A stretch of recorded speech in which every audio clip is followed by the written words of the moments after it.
you don't need to start the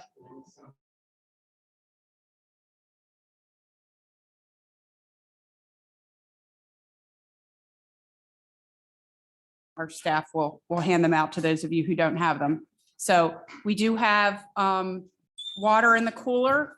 We also have water that's not in the cooler, if you prefer it that way.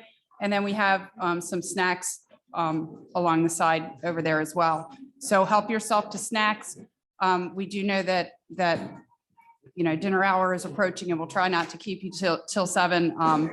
We put the window knowing that it could be anywhere from 2 to 2.5 hours, and we didn't want people to it's better to give you a wider time frame and get you out early than to go over the time you budgeted. So I'll turn it over to you.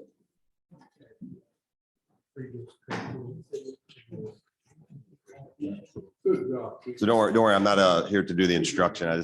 She asked me if I do a welcome. So I just wanted to thank everyone who is willing to serve on our committees. Takes a great deal of commitment, both from a time and an effort standpoint. You very much are a large part of what Mayor and City Council does in terms of some of your committees make decisions and vote to make recommendations or indeed render decisions on behalf of our citizens. So that's a responsibility you shouldn't take lightly. So I would encourage you to take your role seriously. I think part of what we'll address today is the support that's available from us as council people in our ex officio position, but also from staff. So if there are things that you need, please speak up. Please feel empowered in your role as a commissioner or a committee member. It's you represent our citizens, and as I said, you provide us direction as mayor and city council. You are helping us enjoy the present that we live in, plan for the future that we're moving towards, and make sure that we're remembering the past and the history that made Lewis special in the first place. So again, I would thank you for your service. I want you to feel empowered. So even today, ask questions if things aren't clear, and feel free to use ourselves and staff as a resource. The other thing I would encourage you to do, and something I talked about in the campaign, is staying connected with our citizenry. So as you and your council or your committee roles, you're doing it already. Listen to your neighbors, talk to them, what's important to them, and you have smart friends out there as well. Lean on them for their advice and their counsel as well. Something that we do inside as well. So is it next to city organization? Is that for, I assume, Anne Marie to cover? So I'll be over here, and please, as I said, feel free to reach out. I know Tim is here and the others feel the same. As we really want to stay connected and in communication with you all and the rest of the citizens. So appreciate your time. Thank you, Mayor. So we used to do a periodic training on the code of conduct and Foya. I think we tried to do it every year, but maybe not every year. And then the pandemic hit and kind of nothing happened for a really long time. And then as we were talking about resuming that, there were a number of questions that came up, I will say some snafus on our end where maybe the committees, I'll own one. I'll own one because I know I've said this before. I said it to Bob when I met. We didn't have a staff person assigned to staff the Bike Ped Advisory Committee. And I think a lot of what the committee did kind of fizzled when it left the committee. And what we've done in the last year is we've assigned Janet Reeves. This is just an example. We've assigned Janet Reeves so that when something comes out of that committee, it has a staff person to shepherd it. There were, a couple other things. I think a couple of committees wanted some things that required budgets or needed some things that required budgets. And they didn't understand our budgeting cycle. And so it occurred to us that instead of just telling you code of conduct and Foya, which are very important, and Glenn will go through those with you, that giving a fuller orientation of the city and how the city works, standard protocols, why we do some of the things the way we do, will kind of help us all be more successful in the long run. So I'm going to go, you can go to the next slide, Melody. And so some of you are boards, some of you are commissions, some of you are committees. I'm going to kind of use the terms interchangeably because if I say boards, committees, commissions every time, we'll be here till tomorrow. So just to give you a sense of what we're going to talk about, first I'm going to go through the city organization, a list of the standing committees, commissions, and boards. And I say standing, there are more. There are, subcommittees. Right now, we met today to prepare for our ad hoc committee on short-term rentals. So you all represent standing committees that are a constant.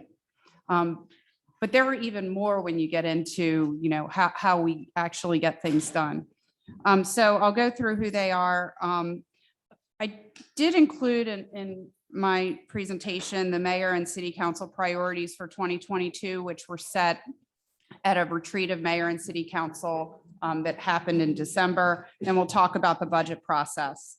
Then we get into code of conduct, Foya, anti-harassment and anti-bullying policies, meeting preparation, and now we've got this new twist, in person versus virtual, and how we do both, and how do we make it successful for those who can't be there in person, because if there were some silver linings out of the last couple of years, we've now determined that you can still contribute without being in the room, and I think we're continuing to do that. And then just talk about the roles of each of us, some communication thoughts, and then some tips for success. So we could go to the next slide. I put this up there because really everything that we collectively do ends up needing to be prioritized. And I think, there are a lot of things that we'd love to snap our fingers and fix, or change immediately, or do something. And what we tried to, again, we've tried to do it every year. I think this last year we had a really good process because we brought in outside facilitators. But if you look, the things that each of you do are represented in the priorities. Some of them could, there are a number of things that relate to bicycles and pedestrians. There are a number of things that touch on zoning and the Board of Adjustment. Just everything.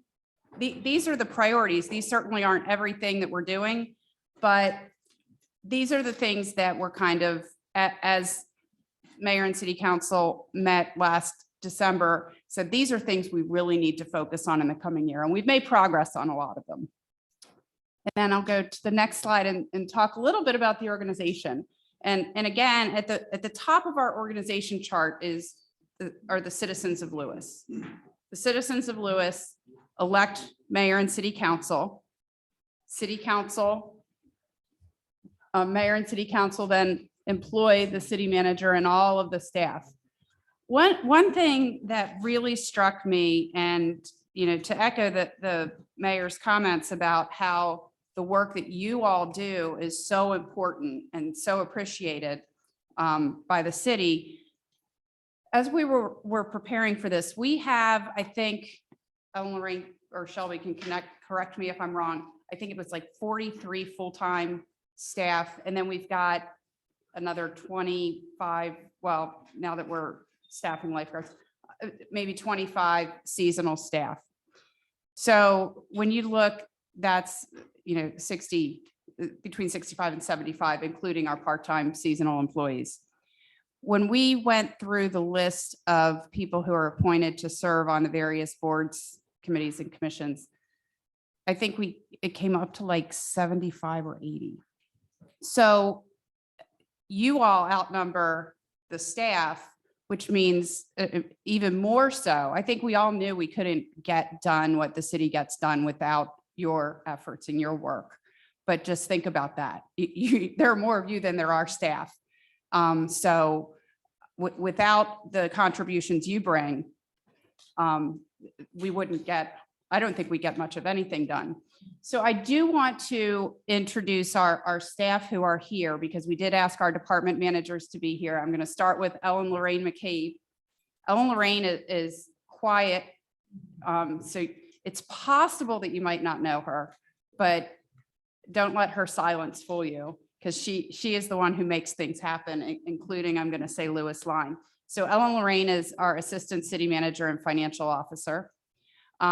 We have Melody Barger, who is our Local Government Management Fellow. We share her with Milford, so she splits her time between the two municipalities. And that the cross-pollination has actually helped, because there are projects that she's worked on in Milford that she's been able to bring the value of that to us and vice versa. Let me see, we have Shelby Shockley in the back, and she's going to talk to you briefly. She is our Human Resources Administrator. We did not have a Human Resources Administrator until recently. And with all that we've put on her, I don't know how we survived without her before that.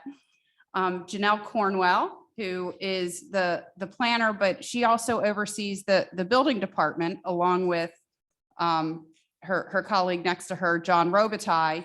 John started back in March.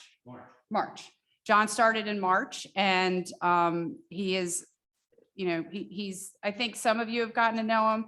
H Park, we'll see him soon, but Board of Adjustment, you will get to know him. We've got Rick Melendez, the manager of our maintenance department. Janet Reeves, who is our Parks and Marina manager. And I think most of you know Janet, because Janet, again, is one of those people, if you want to get something done, she gets things done. And she also staffs several committees. And then Chief Spell from the police department. He doesn't staff any committees, but he has been sitting in with the Bike Ped Advisory Committee as the police representative. And he's always, if we're expecting a large crowd or a controversial thing, he's always been a partner to make sure that, that the officers know what's going on. So if we could go to the next slide. And then this is a list. I'm not going to read it all, but this is more as a resource for you. These are the standing committees and the chair, who the staff liaison is, and who the ex officio member from mayor and council is. So as we get into roles, this will start to come more together. But as a committee member, if you've got questions, you've got concerns, kind of your pecking order to go to is you go to your chair, you can go to the staff liaison, or you can go to the ex officio. You can go to all three. And we're all here to try to help work through issues. Now we can go talk about the budget process. And again, like for instance, the Parks and Recreation Commission is very in tune with the budget process because, well, they manage our park system, and the park systems require resources. But some of the committees haven't had budget requests in the past. And then if they don't, and then they have something, we think it's important to let you all know kind of how it all works. So our fiscal year runs April 1st through March 31st. Typically, if a committee or commission has a budget request, if there are things that you anticipate doing, you're going to need to hire a consultant for some type of study you want to do, or I don't know, you're planning a Juneteenth event or something, and you're going to need funding. November or December is really the time that the committee should be talking about those issues, because December and January, we are doing all of the number crunching to put the budget together. So we're looking at prior years, we're looking at the trend in the current year, we're looking at, what are revenues looking like, where are we trending on expenses, what are gas prices doing? All of these things are happening during December and January. So if we know in December that the planning commission, just because Deborah's walking right in front of me, I'll use your commission, that the planning commission is going to want to hire a consultant to evaluate XYZ ordinance, then we can start to put that in the budget. And then February 1st, we present the draft budget to mayor and council, and that begins about a 6-week markup period. And typically the way we do it, every Friday during February and the first half of March, mayor and city council spend several hours. It can be anywhere from 2 hours to 3.5 to 4 hours reviewing the budget.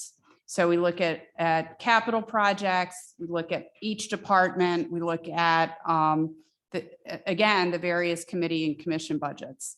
So if you do have a budget, in some cases, the budget for, I'll use another one, the Board of Adjustment, for instance, they pretty much have the same budget every year because you really don't know who's going to apply to the Board of Adjustment. And so it's pretty much the legal expenses. But, if they know that they have something they're going to work on, that they need money that hasn't been used in the past, that might be something that they would look at. And then second or third Monday in March is when the budget's adopted, and then it goes into effect April 1. So again, we don't want to lock you out of the budget process. So we thought it was important to share that with you.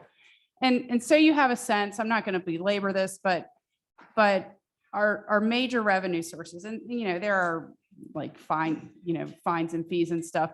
The only real fine part of the budget that is big is the parking fines, but permits, taxes, parking. I mean, those are the big budget drivers in terms of revenue. In terms of the legal framework of how we collectively operate, the city is chartered by the state. So the state has a charter that they've granted to the city.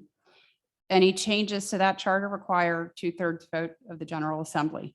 So typically the way a charter change would go is that mayor and city council would review it. If they're favorable to it, they would pass a resolution, and then the legislators know that it's something that the city wants. But then they have to take it through their process. So sometimes charter changes can take a good bit of time. We also have the Freedom of Information Act. And, so I've spent I started working for the state in 1996 and have worked for state or local government ever since. So to me, the Freedom of Information Act is second nature. Don't write an email if you don't want the public to see it, because you never know what might, have to come up, as it relates to meetings, and Glenn will get into that. But that's a really important component of the legal framework that, again, for somebody like me and some of our other staff, is second nature. But for people who have spent careers in the private sector, is extremely counterintuitive and can seem like an obstacle to getting things done. Unfortunately, that's the goal, I think, to make sure that things are happening in the light of the sun rather than just happening. The code of conduct, and Glenn's going to review the code of conduct. He is going to review the changes that are the code of conduct as it is pending before the Public Integrity Commission. So we worked on some changes to the code of conduct in the fall. They went forward to mayor and city council. Mayor and city council approved an ordinance. It went to the Public Integrity Commission, which is a requirement of state law. They had some tweaks they wanted us to look at. Mayor and city council approved another change, and then that is back. So they will review it in 2 weeks, and we expect that it will be, the code of conduct. So that's the code of conduct we're going to review with you.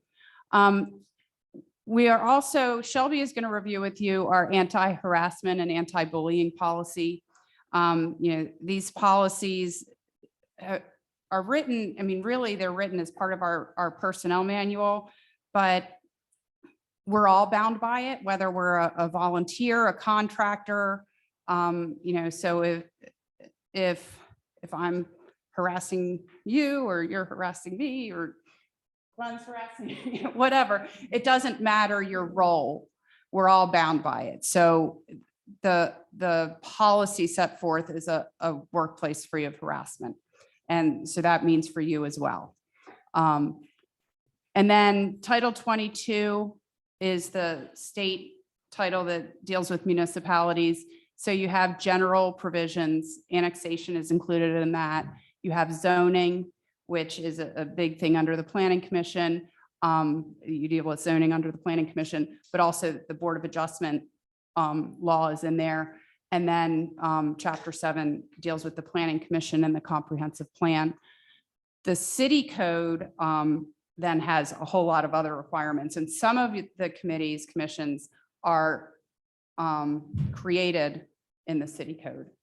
Others were done by resolution or by some other action of mayor and council. We can go to the next one. Okay, now we're gonna cut this off now, and I'm gonna turn it over to Glenn and then to Shelby.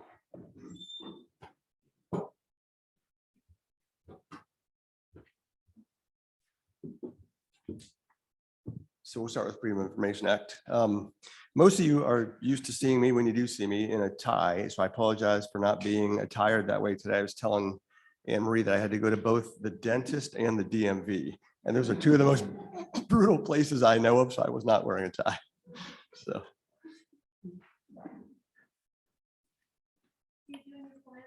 Let's do FOIA first, please.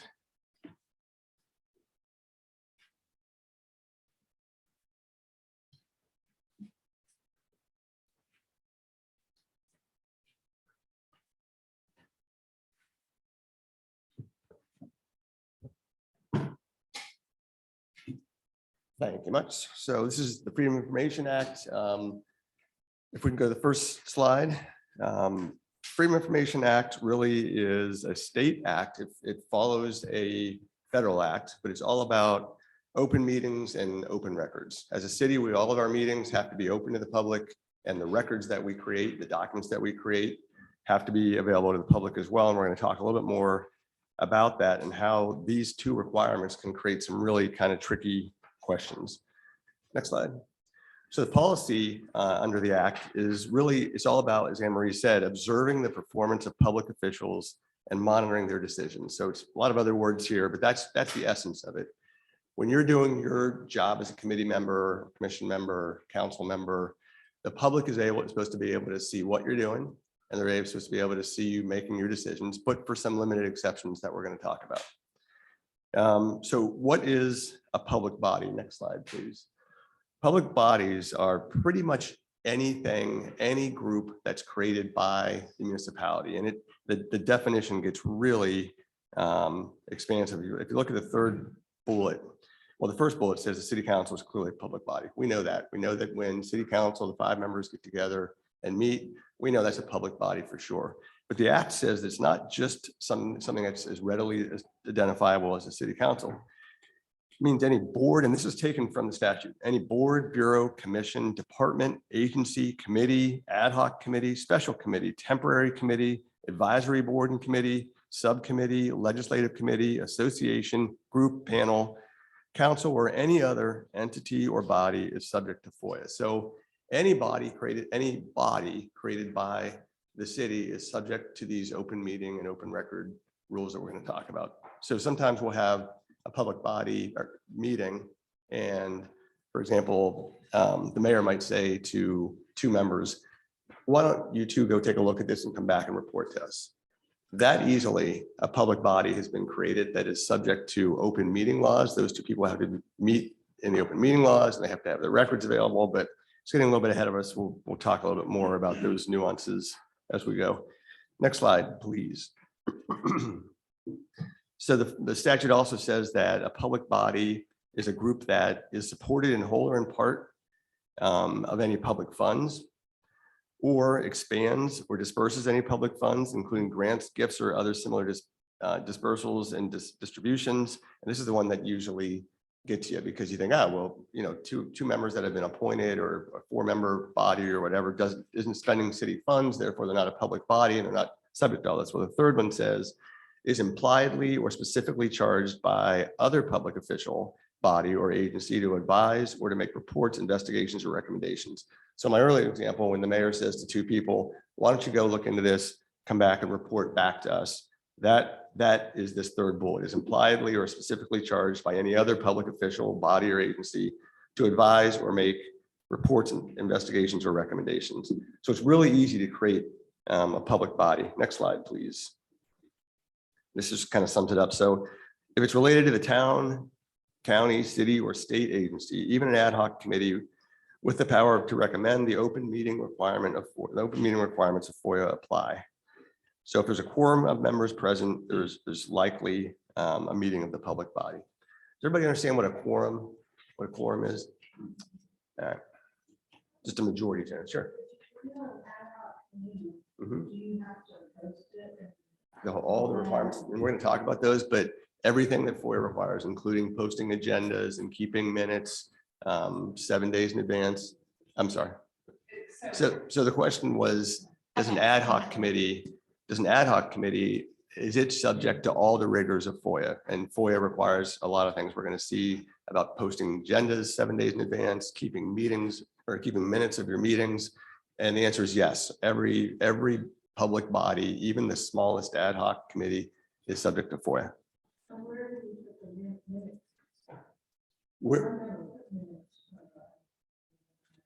So the minutes should be kept by the secretary of whoever you kind of appoint in your group to keep the minutes. They should be kept by that public bodies. Most of our standing committees, we keep record minute books for most of our standing committees, but the ad hoc committees, it should be something that's just kept with that ad hoc committee in their files and available to the public should they ask for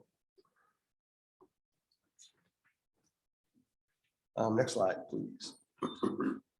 So each of these public bodies have to, when they want to get together to conduct city business, when you all get together with your committee or commission to conduct city business, you have to do it under the technical definition of what a public meeting is in the act.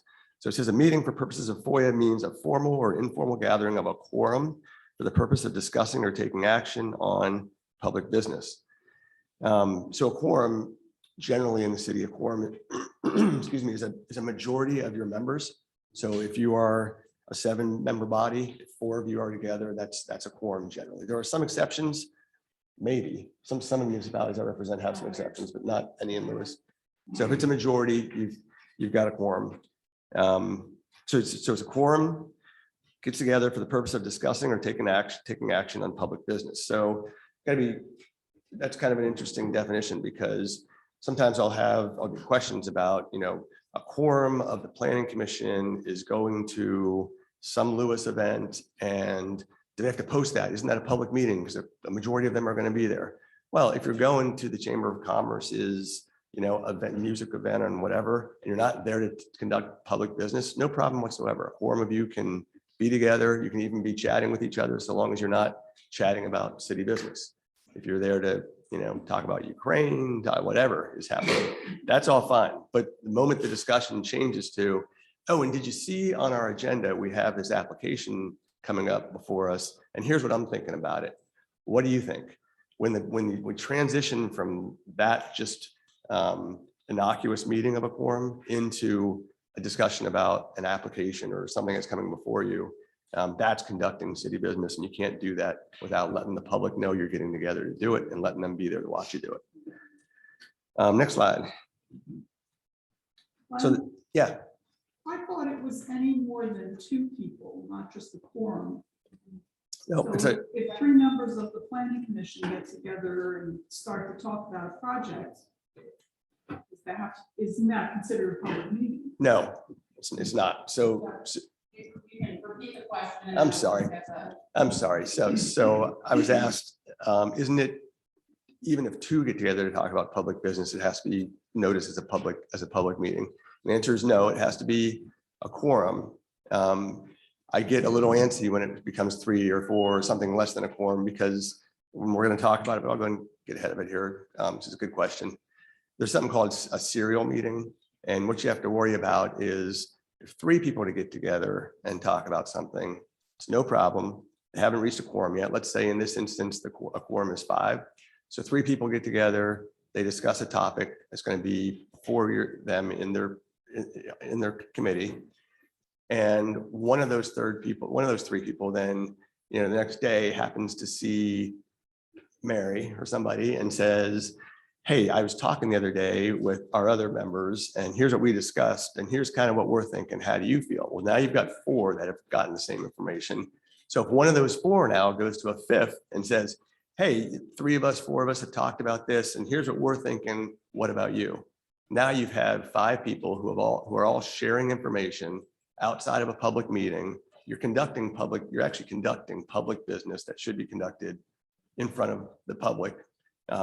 So sometimes, and it happens, I mean, FOIA is very, very difficult to live by, the letter and law of it. It's just very difficult. And you'll see it sometimes in a public meeting where you walk in and what you think is a very sophisticated agenda item, it takes the public body about 3 minutes to dispense of it because they've talked outside of the public meeting. And, this guy is going to say this because that's his role in this thing, and he's going to say that, and then we're going to vote on this, and it's almost decided. And to me, it's so obvious when that happens, and the public should be upset when the public is sitting in the audience and they see a public body pretty much have things scripted. It's not supposed to happen that way. It's supposed to happen. The public is supposed to see you share your thoughts with one another and gain consensus and arrive at a conclusion. And arrive at a vote and take a vote on it. Next slide, please. I'm sorry. Sure. Not sure I really need it, but anyway, this is pretty clear if you're members of the same commission or board, but if you have 2 members of one commission meeting with 1 member of another commission, is that still FOIA? That's a great question. The answer is no problem with that. It has to be a quorum of the public body that you serve on has to be together. We have one instance in the city though, where the planning commission meets with the historic preservation commission for the joint site ad hoc. They are created as another public body. So that's the one nuanced issue where some of the members of this come together with some of the members of this to create this body that's actually created under the code. But generally, the answer to your question is no, it has to be a quorum of members of the body that you serve on. Mary. Oh, yeah. Oh, wait, Janelle. Okay. My apologies. So I think I actually have 2 questions. One follows the second. So if you have more than a quorum of folks and they are meeting in public, does there need to be an agenda posted in advance? That's my first question. That's an easy one, yes. Okay. The follow-up to that is then if you're on a committee that is offered opportunities to table at different places around the community where you're asked to have a table and members of that committee, staff, be present at that to talk to the public, to share the work of what that committee is doing and to engage feedback from the committee. If I'm hearing you correctly, then you could have no more than 2 members at any tabling opportunity? Well, I guess it depends on. This isn't like that. The practical issue is like that. So- I do that. So Mary, can you reframe that for me? I'm not sure I understood the first part. Can you reframe it? Okay, so one of the responsibilities of the Bicycle Pedestrian Advisory Committee is to do outreach to the public on bicycle safety. So they will set a table up on the trail on a Saturday that's beautiful, and there's going to be a lot of people going by, and you've been installing bells, right? And, handing out literature and promoting bicycle safety. And so since they're a committee, if 3 of them are there, is that a FOIA violation? They're not making recommendations, they're reaching out to the public. So I look at. But the public is sharing opinions. right. Right, so the way I would kind of analyze that is if the committee has been told, go out, hand out bells, hand out literature, and report back to us on this specific issue. So when you're handing out a bell, I want you to ask everybody, what do you think? Should we extend the trail over here or over there? You know, so if you're asked to report back, then perhaps you get into a dicey area of maybe that should be noticed as a public meeting. But generally what my view has always been, if it's just passive communication, you're informing the public kind of, here's what our committee's done, here's why we're handing these out, here's the literature on bicycle safety. That's passive, like one-way push communication, and you're not actively seeking, and you haven't been asked to actively come back and report on something. So I wouldn't expect that to need any kind of public notice. Okay, let me move this up. Up. And the one thing I would add to that, when the public stops and they tell you, oh, there's a problem spot on the trail at this location or whatever, or, you know, people don't know how to drive, whatever they're going to tell you, you're not going to address it with them there. You might put it on an agenda so that it can be discussed publicly. So I think from that perspective, you're not, it's passive, but again, anything that you gain will go onto an agenda for discussion. Right. Next slide, please. So the venue, it's getting a little bit different now with virtual meetings, and we're going to talk about those in a moment as well. But generally the rule is meetings have to be held within the municipality. This is to satisfy, the second rule says this is to satisfy Foya's declaration policy that citizens should have the opportunity to observe performance of public officials and to monitor decisions that are made. So this also is talking to where within the municipality you should have your meetings. As you know, as you've seen, a lot of the city's meetings have moved to the Rollins Center now versus city council chambers, because you know the expectation is that a turnout of this size should be able to fit in the room, and sometimes you can't fit a turnout of this size in the Rollins Center. So when the expectation is that there's going to be a large turnout, you should look for a larger venue. Yeah. Can I just add to that? Mhm. One thing that has come up before is that in some cases, there's a feeling that this room might not even be big enough if something's a hot issue.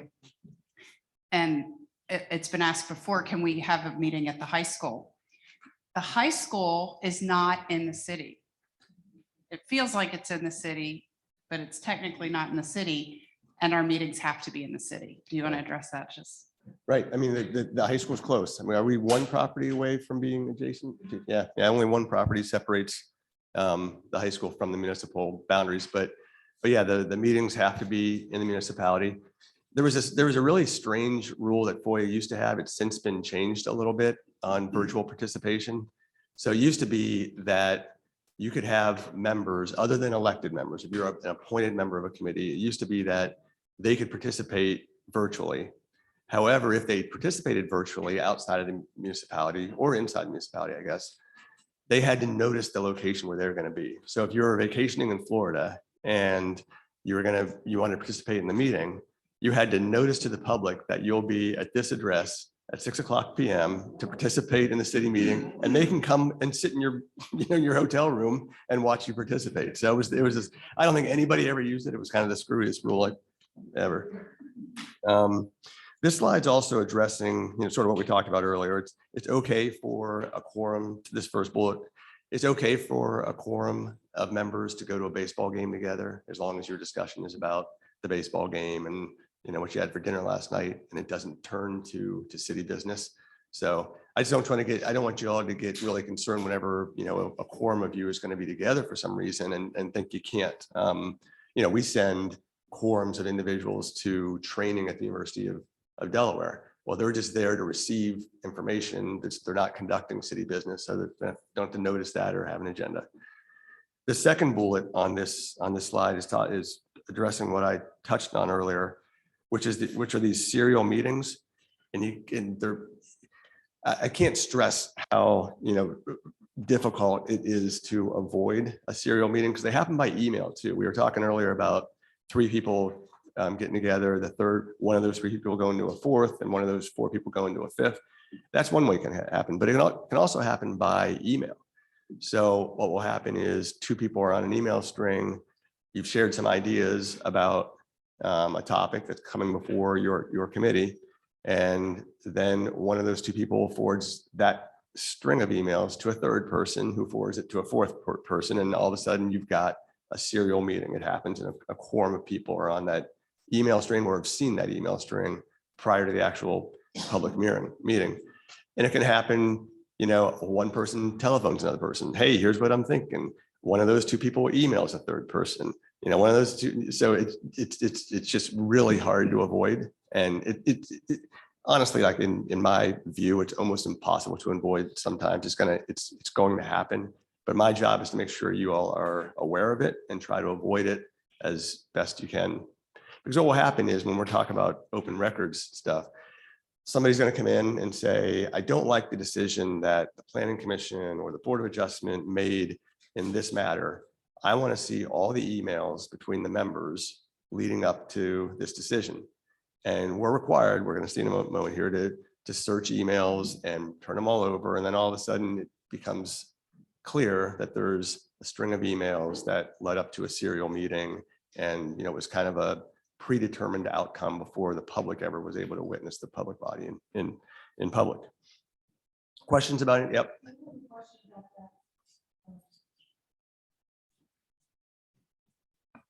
This is with the whole email thing.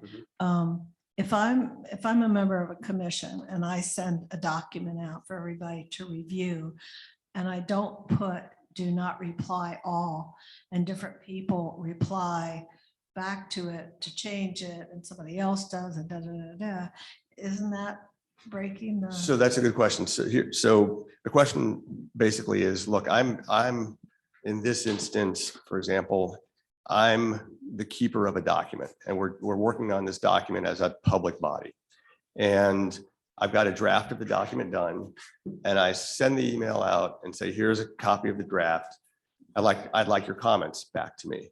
So long as everybody individually gives comments back to just you and doesn't copy everybody on their comments coming back to you, there's no problem with that because you don't have a quorum of people who have seen everybody else's comments. You've only got you and one other person, you and one other person, but you never share that information. So that's okay. It's just when, somebody by mistake hits reply all, here's my comment. Now everybody's got the comments and that becomes a meeting. Question. So I was informed that the large part of copy that avoids that reply to all or reply because the person can always reply back to the person who sent. Right. That's a good trick of the trade to avoid the problem of accidentally people hitting reply all and sending it back. If you blind carbon copy the entire group, you can't reply all. But don't mistake that with it's okay to blind carbon a quorum of people on an actual exchange of ideas because you don't get around it that way. The other thing, back to your point, is that passive information is okay. So if the group has a meeting coming up and there's something on the agenda and you've come across some white paper or something on this topic you would think would be interesting to the group, it's fine for one member to send that document to the entire group. Say, I thought this would be useful for our upcoming conversation. Don't reply to me. Don't reply all. Don't reply. This is just a passive push of information. No problem with that. So I know it gets nuanced, but there are instances where you can send an email to the entire group. But when in doubt, ask her, ask Janelle, ask me. It does get dicey. Question? Just wondered, is there a discrimination between information gathering and discussion and taking action? If you ask somebody to go get information about something and report back, or two people to do that, is that different from discussing or taking action? It still creates a body. If the two people or more are asked to gather information and report back to the group, that still creates a public body and it requires those two people to notice a public meeting. Now, one thing that I sometimes tell chairs, and I ask them to use this option discriminately, is you can appoint one person. You say, I'd like some information gathered on whatever topic. The chairperson can appoint one person, and they're what's called a body of one, and they are not subject to all the requirements of FOIA. They don't have to have public meetings. They don't have to take minutes. And it's no problem if that one individual wants to tap another individual and say, I'm in charge of this, but I'd like you to give me a hand. You know, and as long as they have not been created as a public body, it's okay to appoint one person and let that person work with one or two other people, so long as it's not a quorum of people. So that's one way that when you have these like sort of not real high level research tasks and you just need to get some information gathered, it's usually best, in my view, to appoint one person to take on that task.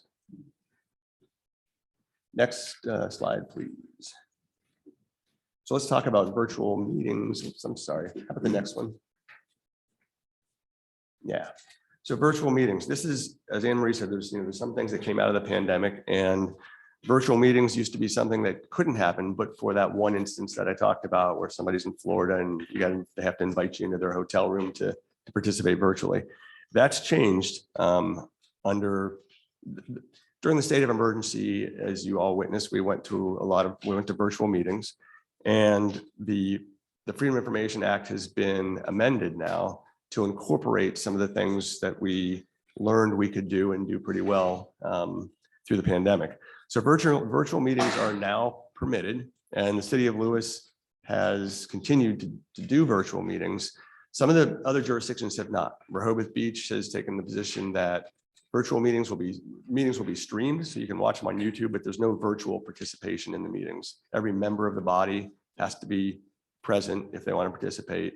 Any member of the public who wants to participate has to be present at the meeting in that jurisdiction. So it's one of those things that's allowed under FOIA. It's not required under FOIA, but Lewis has decided to continue with virtual meetings. So you can do them so long as there's proper notice and instructions for how you participate virtually, how a member of the body can participate virtually, and how a member of the public can participate virtually.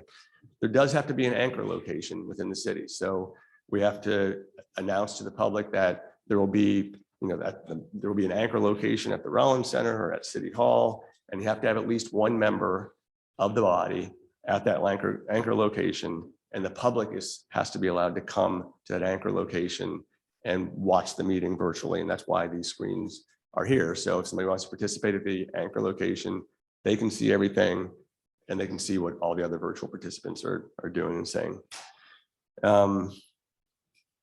Identity is verified and actions are authenticated to the chair's satisfaction. So the chair gets to, if somebody wants to participate virtually, one of their members, for example, the chairperson needs to look up and say, yep, that's Jack. I recognize him. So let's check him off the quorum box. So when we're counting members for quorum, each participant may be heard and or seen. So everybody who participates, including the members of the public, may be heard, but it's the permissive may under the statute. It's not shall. So and sometimes members of the public who want to participate don't feel comfortable turning on their video or aren't able to turn on their video. You don't have to see a member of the public participating, but you do have to be able to hear them. Everybody has to be able to hear them, both the online participants and the participants in the anchor location. Documents are made available to participants and public. So in real time, if we have a document, and we've gotten very good about embedding all the documents into the agenda. So if you're participating virtually, you can get the documents online, click on them and see them as they're being discussed by the public body. The public can monitor and provide public comment if required to accept public comment. And the reason that's actually in the statute, if required to accept public comment, is I was going to mention later, I'll mention it now. FOIA, there is not a requirement that members of the public be able to actually speak during the meeting. Again, remember, it's all about observing the public body discuss topics and make decisions. So it's really about observation, not participation.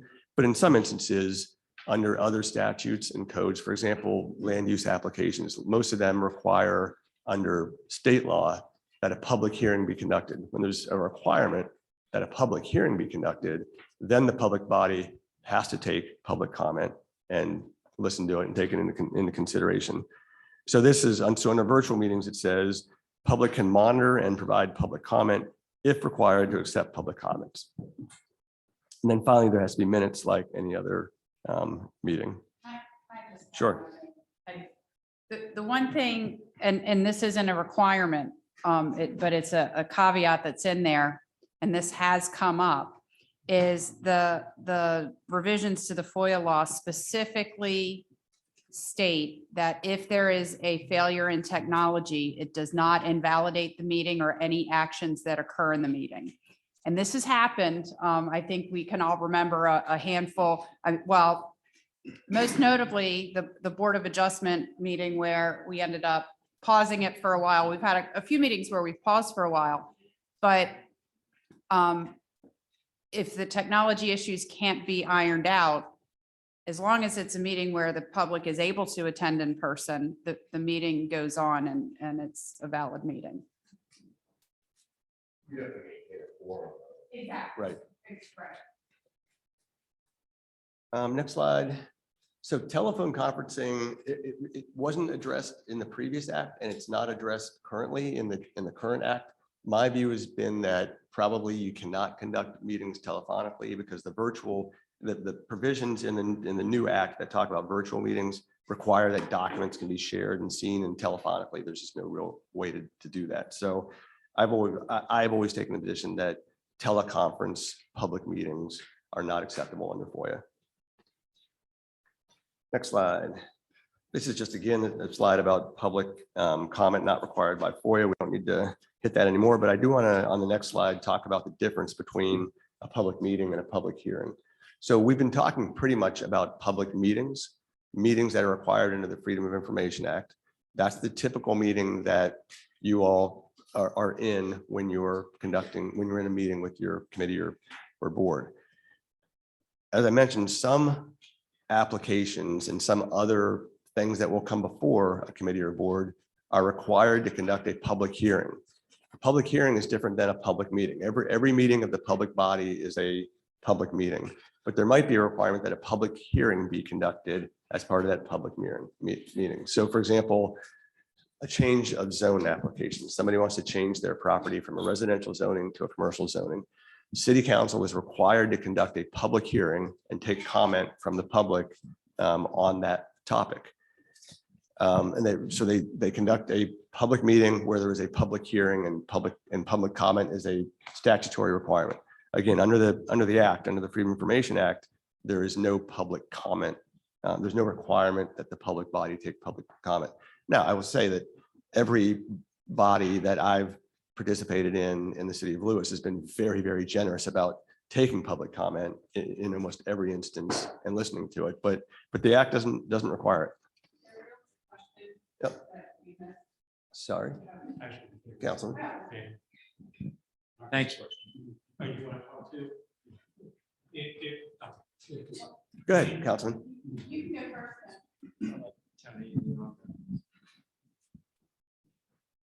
Can an individual or an organization request a public hearing of a city board or commission? And if so, does that city board or commission have the right to say no? Anybody can request pretty much anything, but the public body does have a right to say no, unless there's a statutory requirement, some law out there on the books saying that a public hearing must be required. The answer is no. A public body does not have to conduct a public hearing. There are instances where, so for example, the Planning Commission was working on revisions to the subdivision code. There is no requirement that a public hearing be conducted on that, but the Planning Commission on its own said, we need to hear from the public on this. So they went through the rigors of noticing a public hearing and taking public comment through the public hearing process. Councilman. Thank you. My question is, I want a clarification. A minute ago, you were discussing the requirement for, I believe, virtual meetings where documentation need to be made available. And my question is, does that, to make it available, does that mean that the committee, the body, whoever it is that's meeting, needs to be able to have their documents available, posted to be available, viewed on the screen, at home computers, and so forth? Or what is that? So it's only when it's a document that's being considered by the public body. So if it's something that the public body is looking at, holding, or seeing virtually all together, then the other participants should be able to see it all together as well. One piece of technology we don't have in the city, we haven't discussed this, but we'll have, sometimes in a Rehoboth Beach meeting, when they were doing virtual meetings, they would, a member of the public would show up with a document and they'd say, hey, I want you to take a look at this. It's relevant to this topic. And he'd have copies for all the members, but the people participating virtually didn't have copies. So they have, remember the old, they call them the Elmo machines or something, where you had it. Yeah, but they actually have a table and there's a camera in the ceiling, and they can zoom in on the document and then pump it out virtually. So, because you want to spend more money, I just put that out there. Yeah, probably, right? Right, you can just, right, that's true, and quickly scan it and get it up. And we typically do. We'll scan it.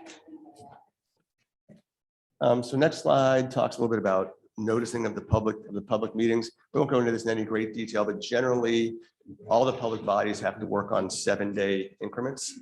So everybody always asks, why does government move so slow? It's because every time a public body makes a decision, you have to tell the public 7 days in advance, we're going to make a decision, or we're going to take action on this. And so 7 days in advance, you've got to post an agenda and get it out to the public, what time the meeting is, what we're going to talk about. So, if you can imagine, I can't plan what I'm having for breakfast tomorrow morning, let alone what I'm having in 7 days, and a public body has to plan all of these things 7 days ahead. So notice just the next slide is notice just requires a conspicuous posting of said notice at the principal office of the public body holding the meeting, or if no such office exists, at the place where the meetings of the public body are regularly held. So when you walk into City Hall, I don't know if you've noticed it, you probably have, to the left of the doors walking in is a big case where agendas are posted all the time. That's not just because we're being friendly and having them out there. The act actually requires that you have a posting place like that. And that's the official posting place of the city of Lewis. Next slide. So the agenda that's required. So when you post the 7 days notice, you're supposed to have the act, I think, is a little bit wishy-washy on exactly what you have to have as far as an agenda goes. We've taken the position pretty much that you've got to have a full agenda posted 7 days in advance. There's some language in the act that talks about things being added or changed to the agenda, but there's FOIA opinions that say if you decide to add something to an agenda with less than 7 days notice, so you posted the initial agenda 7 days ahead of the meeting, and now you're in 4 days ahead of the meeting, and somebody wants to add something to the agenda. Generally, the Attorney General opinions have said, if you're going to add something to the agenda, you have to give a reason why you can't give 7 days notice to talk about that same topic. And if the reason is just it's convenient because we have a meeting coming up, that's not good enough. It has to be, there's a grant that's available. We just found out about it. Our application has to be in by this date, and we don't have 7 days to give advance notice.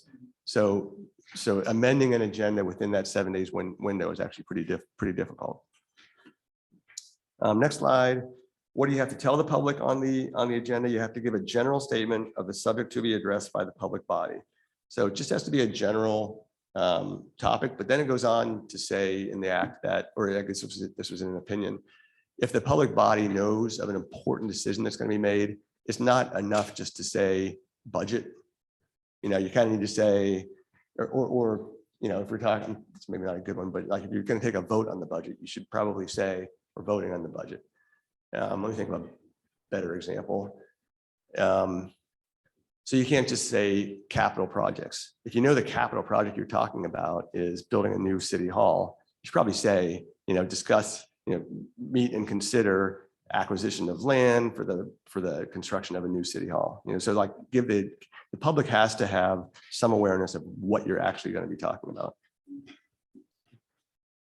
Next one is meeting minutes. So meeting minutes, if you read some of the city's minutes, they're pretty detailed. The act doesn't require that. The act only requires that there's a recitation of what the topic was, what the vote was, and who voted and how they voted. So it's really a reflection of what occurred, not a reflection of exactly what was said. At least that's what's required. Now most of the jurisdictions that I'm involved with do much more extensive minutes than that, and they've proved helpful sometimes. I mean, you'll wonder, 15 years later, well, why did that city council make that decision on this particular thing? And now the lease is coming due. It's sometimes really helpful to go back and read those minutes and see what was happening at the time and why decisions were made the way they were made. Next one. So the meeting minutes are, the act doesn't say the meeting minutes have to be done and approved by, within 30 days or anything along those lines. There is an opinion out there, it's from 2006, that says the minutes should be ready for approval by the next regular meeting of the public body. I will say that that's become really, really difficult when you consider how many committees and boards that back when the city was very small, and there's still some existing, if you think about Bowers Beach or something like that, they can probably get the minutes done by next month when they meet. But when you're trying to do, how many sets of minutes would you say in a month? All right, so 6 to 8 sets of minutes with meetings that can be 2 to 4 hours long. I mean, it gets pretty difficult when you put on top of that like a person's other responsibilities, posting agendas and all of the other things that go along with it. Executive sessions is the next one. So I did say that if you go to one more and one more. So executive sessions, I mentioned that there are some instances where the public body is permitted to meet outside of the public's view. And those exceptions are to be construed narrowly, is what the Supreme Court said in 1984, and that hasn't changed. So the instances that a public body go into an executive session should be few and far between as compared to your regular meetings. So when are executive sessions permitted? Next slide, please. So they're permitted in litigation and collective bargaining strategy sessions. So if the city is sued and I need to talk with city council about the allegations and the merits of the allegations, we can go into a executive session to talk about that. Same thing with collective bargaining. The city of Lewis only has one bargaining unit, which is the police. But when that contract is being negotiated, you can talk about it in an executive session. Preliminary discussions on the sale, purchase, or lease of real estate. So if city council is considering selling real estate, purchasing real estate, leasing real estate, you can go into an executive session to talk about that. And the reason for all this, of course, is in most of these instances, there's an adversary or somebody sort of on the other side. You certainly don't want the seller of the property to know what the city council is willing to pay, right? So you can't talk about that in public. You want to do that in an executive session. Discussions which could disclose the identity of a charitable donor who wishes to remain anonymous. That's usually for city council. We'd like that to happen more and more. So if anybody knows anybody who's never had to use that one. Some personnel matters, including employee discipline and the qualifications of most job applicants and employees. Next slide focuses on the litigation exception, because I can't tell you how many times, a topic will come up and it's sort of one of those topics that's a little bit uncomfortable to talk about in public. And a member of the public body will say, well, it could turn into litigation. So can't we go into an executive session to talk about this? Because it's potentially could be litigation, but the bar has been set a lot higher than that. Courts have really said that to go into executive session for the litigation exception, you have to really have a credible threat of litigation, or there has to be actual pending litigation. So if I get a letter from another attorney that says, don't let your client, the city council, or some other committee do this, or else my client is authorized to sue you. Once it's that credible, I can go into an executive session and talk about it with the city council. But simply because think about it, almost anything that you do on your boards and committees could turn potentially into litigation. No matter what decision you make, somebody's always upset. So, so the litigation exceptions is not as accessible or can't be as liberally used as some would like. Next slide, I think, talks about a couple of those. So here's, I forget what case this is actually from, but so there it says, potential litigation might include previous existing litigation between the parties or proof of ongoing litigation concerning similar claims, proof that a party has both retained counsel with respect to the claim at issue and has expressed an intent to sue. So it has, in the next bullet, it says it has to be a realistic and tangible threat of litigation characterized with reference to objective factors. So just again, just be a little bit cautious when your public body is considering going into an executive session due to litigation. There's kind of a high standard set there. Public records, next slide, please. So that's public meetings. I'm wrapping that up. Does anybody have questions specific to public meetings before we go into public records? All right, public records. So these are, if you go to the next slide, there it is. So this is information of any kind owned, made, used, retained, received, produced, composed, drafted, or otherwise compiled or collected by any public body relating in any way to public business or in any way of public interest or in any way related to public purposes, regardless of the physical form or characteristic by which such information is stored, recorded, or reproduced. So ladies and gentlemen, it is everything, right? It's the notes you write, it's the voice message you give yourself in the phone, it's the voicemail you leave for somebody, it's a text message you send to somebody, it's, you know, it's every one of those records, if it relates to public business and the public business that you're working on in your committee or board. So the bottom line is what Anne Marie said. If you don't want to see it in the newspaper, then don't create that record, whether it be, you know, virtual, whether it be electronically or handwritten, just that's a record you don't want to create. Text messages, yeah, all of that. And remember back to the discussion about serial meetings, text messages count. So it doesn't have to be email, it can be text messages. So the exemptions regarding what is a public record are very narrow. Next slide, if you would, and are generally narrowly construed. So again, it's pretty much everything and in all forms. Next slide is Foya Coordinator. Every city has to have a Foya Coordinator that, yeah, Kayla. She wasn't in the room when I introduced people, so I'm just my opportunity. So we have a Foya Coordinator. It's Kayla Pedrick. The Foya Coordinator is responsible for kind of being the giving oversight to all of this, but also if a FOIA request comes in. So if somebody does make a request of the city that they want all records of, you know, the Parks and Rec from this date to that date, that FOIA coordinator is then required to go through a series of tasks to gather all these records and get them to the person who's requested it. We have 15 days to respond to these requests. The act was amended a while back to say you can take a little more time if it's going to require legal review. But generally the requirement is get a response back to the person who's requested the records within 15 days. So that was all I was going to say about public records. Are there questions on public records? You know, so just to be clear on it, computers you use at home. Some people have this notion that if you're using a personal email address on a personal account and you're emailing back and forth with a constituent or a member of the public body, and it relates to that public business, that it doesn't count under FOIA because it's your personal home computer. It counts. So, you know, I've had cases where we've actually had to have, like, the other side will require forensic analysis of all the members' computers. You have to bring your personal computers in and let them scrub them. So it's very, very rare. I see you all kind of going, wait a minute. That's the very, very rare occurrence, but just be aware that all of those records are public records. So questions on either public meetings or public records?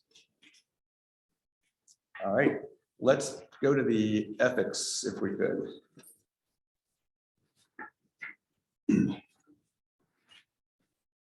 I know it's a lot of information, you know, sort of trying to put it all in, but if you remember half of it, you'll be doing good.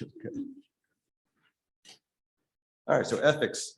Next slide, please. We won't go into this too deeply. The point is that the state has a state code of conduct that every appointed or elected official and employees are subject to.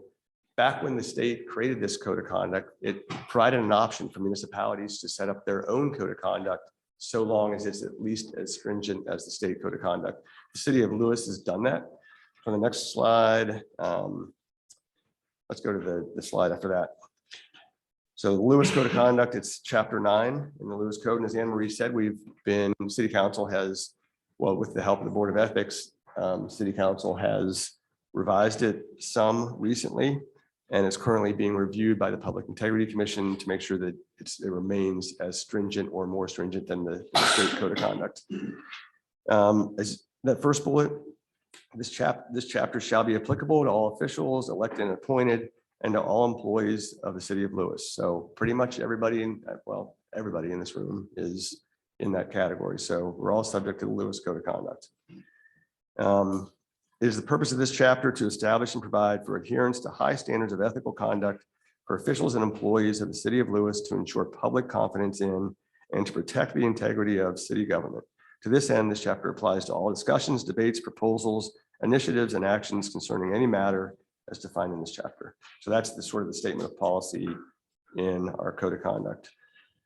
So what is a matter? Next slide. A matter is any issue, initiative, application, ordinance, or similar item, and anything requiring an action or inaction by a city official or employee in their official capacity that has been suggested or proposed formally or informally and has not been finally resolved, whether executive, legislative, or judiciary in nature. That's a huge definition, which basically means anything that sort of even touches on what you're doing in your role or your appointed role within the city of Lewis. If it touches on it, you better be wary, and the code of conduct applies. So pretty much, conduct. This isn't rocket science. I mean, I always think back to Boy Scouts, and don't lie, cheat, steal, or tolerate those who do. So it's kind of that, but just it's in all walks of what you do for the city of Lewis. Next slide defines personal or private interest. Personal or private interest is is an interest that tends to impair the impartiality of an official or employee in the performance of his or her official duties with respect to that matter. A personal or private interest includes, but is not limited to, any financial or employment interest that is affected directly or indirectly by a matter. Okay, so the next slide really gets into the meat of what our city code of conduct says an employee of Lewis shall do. So first bullet says a city of Lewis official or employee shall pursue the interests of the city of Lewis in official actions. Next, it shall avoid official actions or inactions that from the perspective of a reasonable person do or might give the appearance of pursuit of personal or private interests before the interests of the city of Lewis. So next slide is 9.3 is continuing. So these are all laid out in the code of conduct. I'm not going to read the next one, but it's talking about exercising impartial and independent judgment. So when you are hearing a matter before you, you should approach every topic impartially and independently. There's some nuances to that we're going to talk about later, because certainly what they call legislative actions, where city council, for example, is considering changing the law on a particular matter, they're allowed to come into the conversation with a view of how they'd like to see it turn out, because they're elected because they have certain thoughts and ways of thinking. And so they're allowed to come in and say, I think the speed limit should be raised by 5 miles an hour. And here's why. Their mind can be changed and they should be independent thinkers. But in certain instances, it's okay to come in with a preconceived direction of where you'd like a topic to go. But generally, you should exercise that impartial and independent judgment in everything that comes before you. Next slide is shall adhere to the disclosure and recusal provisions of this chapter. So there's a section that I'm not sure if we actually put. Yep. Okay, good. So we'll get there in a minute. Exactly what does the code say about recusal? We'll see that in a minute. No official employee shall use his or her position to secure special privileges, advancement, gain, or exemptions for himself, herself, or others, whether for compensation, gratuity, or without any compensation or gratuity. Then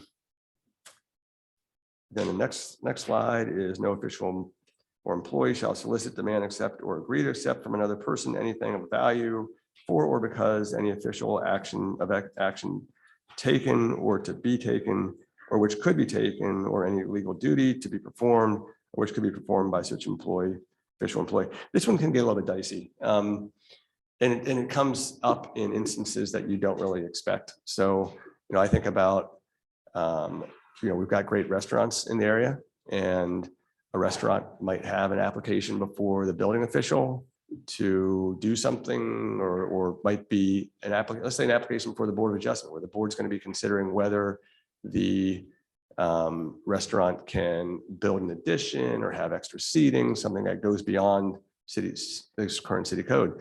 Remember, the Board of Adjustment walks into this restaurant, sits down, has dinner, and the restaurant owner comps the bill, right? Seems like, hey, they're just being nice to me because, they're a restaurant in town. I happen to know this owner.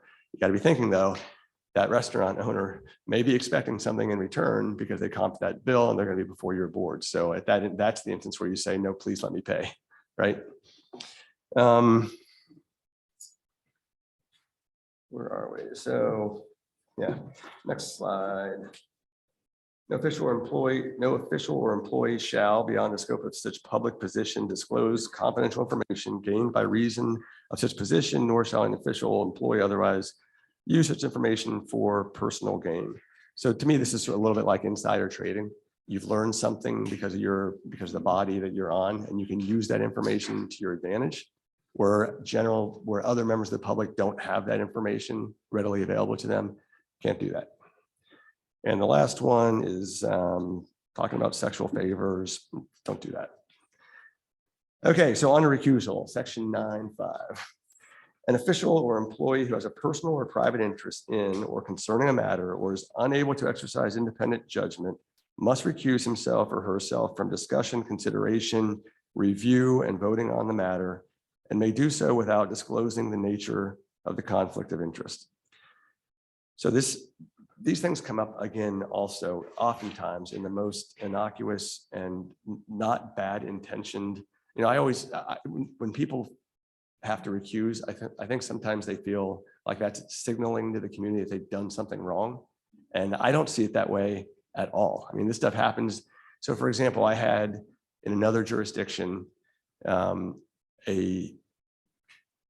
person who had been elected to the city council, but prior to being elected, they were at a candidates forum, and they got asked a question about a particular development proposal. And this member said, look, I've been on the historic committee, I've done this, I've done that. And so I personally don't like this proposal. I don't like where it's being put, and I don't think it's right for that area. Well, that was before they were elected. Now, flash forward, they're elected, this proposal comes before them, and they expressed a preconceived view of how that application should be decided. So the person had to recuse, because you don't want an applicant getting anything other than a fair vote on their application. But all of us would agree that at a candidates forum, the expectation is that you're going to answer truthfully how you feel about different things, because that's how the voting public is going to figure out whether they want to vote for you or not. So she didn't do anything wrong. She just she gave an answer, and then later, by way of circumstances, so that the process and the integrity of the process was maintained, she had to recuse. So oftentimes it's things like that, things that are not, or you'll be serving on something. I can use the mayor for example. His brother is architect or engineer. Architect. His brother was hired to work on the Lewis Elementary School, and he did some of the architecture work. So every time city council had to vote in it, the mayor, to his credit, didn't want anybody to say, I'm voting yes for this because it's putting money in my brother's pockets. Yeah, right. So I mean, so a lot of times it's very, very innocuous. Nobody's bad intentioned or wants to harm anybody. And so, but every applicant deserves a fair analysis of their application, and every issue should be given a fair shake, and that's sometimes through the process of recusals. Sure. Yeah. But if you have several people who are needing to vote on a certain situation, made a determination, and none of those people, I mean, some of those people may have some sort of interest or innocuous interest. Right. And so like 3 people can't make the determination because of. You don't have a their- quorum. Right, so the question is, so what happens if a group of people on a board or committee have to recuse for one reason or another? That's not a problem so long as you still have a quorum that can vote on it. But if you get down to a point where you no longer have a quorum because, for example, 4 members have recused on a 7-member body, there's only 3 left to vote. You can't vote without a quorum, right? So there's something called the rule of necessity. And in the state, I can't remember if we have it in exactly in ours or not, but under the state code of conduct, you basically disclose to the Public Integrity Commission that we can no longer vote on this matter that we're required to vote on under city code or some other state code. Here's why, and we're going to proceed under the rule of necessity, and the Public Integrity Commission kind of blesses it, and you go forward. So there is a way out of that, and it's called the rule of necessity. Doesn't happen very often. I have been in situations where it has happened, but that's the way you handle it. And unfortunately for the applicant, that the people on this board or committee, they've been appointed, and they get to vote under the rule of necessity, whether they have preconceived biases or not. But generally, recusals are not because somebody's out to get the applicant or out to harm anybody. It's mostly because of some relationship you have or something you said, not having any clue that this application was going to be before you in some future time. Notice that in that rule, yeah. I can do that too. Sure. Thank you.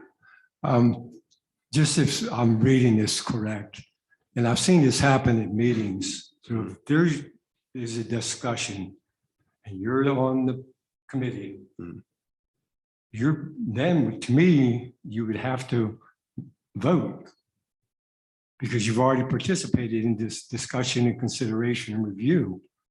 So the idea is that, hopefully you've caught it early enough. You should recuse as soon as a matter comes before the board or committee, and it's something that for one reason or another, you should not participate in the discussion. You recuse before you ever get to a vote. You recuse from the discussion, you recuse from any kind of participation. Correct. And I've seen that happen too, but I've also seen just what I was referring to, where you've had the discussion and then there's been a recusal. Yeah, that can create a problem for me as a lawyer because the idea is that that person who should have recused has already influenced other people's minds, and the decision might might have gone a different way had they not influenced them. Yeah.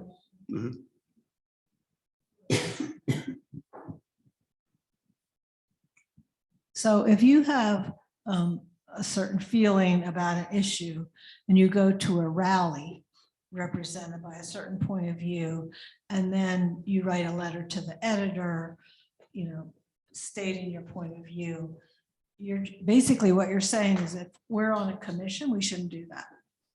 If it's Not going to in come all before us, instances. or I guess I'm confused by that. So if it's an issue that you think is going to come before your commission, Right. then writing a letter to the editor that could be construed as taking a position one way or the other, that probably puts you in a position where you need to recuse. And it's a very thin line to walk to try to write that letter to the editor that can't be construed in one way or the other. So I would avoid it if the application is coming before you. But suppose you're going to speak at a rally or, whatever. It all comes down to the Can content. you do that? It all comes down to the content of your words. So, historic preservation, I wouldn't see any problem talking at a rally saying the city of Lewis was built on history.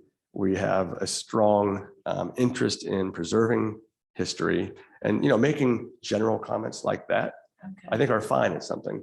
But if you come to a rally and say, City of Lewis is historic in nature.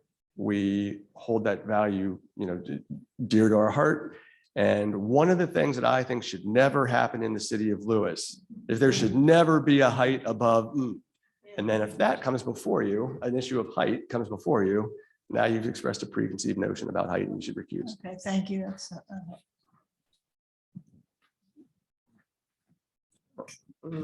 Glenn, another Yep. question. Say we've had a public hearing about a project. And the opposition group approaches an individual on the board. Can you listen to them? I mean, this is separate from the public hearing. Mhm. Can you listen to them, or would you then have to recuse before you vote? Right, so a couple of things there. So if you had a public hearing and the public hearing is already closed, then there shouldn't be any additional, no member of that body should get any additional information from anybody, whether it be the newspaper, an individual approaching you. So certainly you should not listen to that individual. You should really just say, listen, the public record's closed. There was an opportunity to give public comment. It's already, I can't take any additional information in. I'm sorry.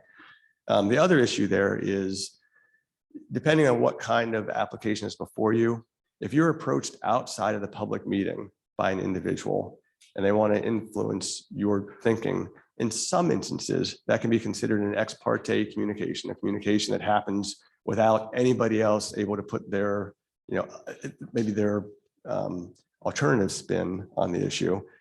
And that can also inject some unfairness into the process. That happens really only, the ex parte stuff is more about when you're in a quasi judicial role, which happens in certain committees and boards. So that gets a little bit technical, and we can have a longer discussion about that. But generally, the best way in a perfect world, the members of the committee talk in a public meeting, the members of the public, to the extent that the public body is going to take public comment, that all comes in during the public meeting. I recognize that that's not the way that everything happens, but in a perfect world, at least a lawyer's perfect world, that's all how it all happens, is you have a perfect record and you can, but I know it doesn't happen that way. But certainly after a public record has closed, then somebody approaches you, you should definitely say, no, thank you. Because if I talk to you, I'm going to have to recuse. Or if I even listen to you, I'm going to have to recuse. Yeah. So would that also be a good place, even if the record's still open, is to have them contact staff to take that information in, that then would add an extra layer of protection for the commission and board member for them, so they wouldn't have to recuse? And that's a good way to deflect it too. If somebody wants to talk to you, rather than just saying, nope, can't talk to you, go away. You can always say, hey, I'm sorry, the public record is closed, but if you have something important that you think is relevant to this application, contact staff at the city and let them know. And to the extent it's something that we can consider, I'm sure they'll get it to us. I just was wondering if we have a specific question, should we go start with you? So Deborah asked if you have a specific question, there's a specific instance that's going on in your life, should you check with me? I always say to people, look, if you get butterflies in your belly and you're not sure whether you should recuse or not, you should, don't be calling me every single day on every single issue. I know you won't, but if you have the butterflies, it's always best to call me. We will have, Emery, do you have a policy on that? Do you want them to go through somebody at the city first? Go through the chair or just staff first, just so we're aware. But Right. Ultimately, we're not going to stand by it. Right. So usually, and the point there is, conversations you have with me are confidential since I represent the city. So if you have something that feels a little squirmy and you're not sure whether you should recuse or not, and you might even feel uncomfortable talking to your chair or the city manager about it, I think what she's saying is let her know, hey, I'm going to call the city solicitor on a topic. She'll be fine with that. You call me, we have a very confidential conversation, and I'll give you my honest legal viewpoint on whether you should recuse or not. Ultimately, the main thing, I don't want to get a legal bill that surprisingly has, again, how many of you all did I say there were? Like 75 or 80? Just so we're aware, And, you know, again, if you have a real matter of conscience, we're not going to tell you don't go to the solicitor. But, you know, again, we just need to kind of keep an eye on what's going on. And in some cases, you may have a question that we can answer. Right. Next slide on recusal is, should I stay or should I go? The best practices are that the person recuses. Again, you don't have to say why you're recusing, and you shouldn't explain your position on something. You know, I've seen in some instances, somebody will say, look, here's what I think about this application, and here's why, and I'm recusing. And so they've already like let the whole world know how they feel and why they feel that way. So don't do that. You don't have to say why you're recusing. So don't give your position for sure. You don't have to say why you're recusing. And the best practice is that you leave the room just for that topic. And the reason being is I've seen it happen a couple instances. Once the member recused and they remained at the dais, and every time somebody said something that they didn't like, they're like, you know, so like you're still continuing to influence the conversation, you know, and in other instances, you know, perhaps somebody, you know, didn't like the new high school or the new elementary school, but if the mayor remained in the room, they feel, you know, chilled the discussion, because now you're saying things that are ultimately not going to be good for the mayor's brother. And do you feel comfortable saying that still when he's in the room? So just the best practices are leave the room. Again, it really should not be like the walk of shame out of the room. It's really not. It's the I'm doing the right thing. And all right. So moving on, ethics violations and penalties. We're not going to go into this one in any great detail. Just realize that there's real consequences if you violate the code of conduct, which could include prosecution. That again, don't get all weirded out about it. Most people who serve in this capacity are really here just trying to do things right and do things well for the city, and nobody's ever going to get prosecuted for doing that. Beyond the code of conduct, how's time looking here, Andrew? Because do you want to go into quasi-judicial and all that? I don't think I need to. Nope. So let's skip this slide. Let's flip the next slide. Let's skip the next one. The next one. Okay, this one I do want to talk about. Yeah, perceived conflict is separate and distinct from the off-cited participation as a member of the public. So restated, even if an individual is permitted to participate in a particular process as a member of the public, he or she can still be disqualified from the future process due to a perceived conflict of interest. So if we go to the next slide, Delaware law does not prohibit officials from participating in processes simply because the individual is a city official where there is no actual or perceived conflict of interest. So I'm just talking through this next example here. So there's no per se rule prohibiting city council from participating in a hearing before the Lewis Planning Commission. So say there's an application before the Planning Commission and a member of city council shows up, says, I love this application. You definitely should approve it. It's going to be great for the city of Lewis. Then the Planning Commission makes a recommendation to city council. And now that member of city council has already said, I love this application. We need to approve it. You've got to recuse. Even though you're supportive of the applicant, you've still expressed a preconceived notion of how something should go. And that's a requirement to recuse. So even if a member of council says, hey, I'm here participating as a member of the public, I'm taking off my city council hat, here's what I have to say. That doesn't get you out of it. So if you've expressed a preconceived result or tendency, it still requires recusal. So that was a really quick overview on ethics. Questions that maybe I didn't touch on or that I did and you didn't really fully understand. Perfect. Anything you wanted me to address that I didn't address? No, I guess the slides that Glenn skipped, I think, are most relevant to the Planning Commission and H Park. And what I will say is maybe, and Board of Adjustment. So it might be worth at a future meeting of each of those bodies to maybe take 20 minutes to a half hour to go into a little more depth on those things because again, it is very important for a few of you, but not relevant at all to many of you. So, you know, we are cognizant of time. Thank you, Glenn. We are going to take just a 5-minute break. We do want to get you out of here in the next hour, but you have been sitting for over an hour and a half, so we're going to give you. I know it's so much fun. You feel like you just got here. So if we could take a 5-minute break and then Shelby will talk to us about bullying and harassment.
We're gonna go ahead and get started so that we can get you all home for dinner and you can have something other than chips.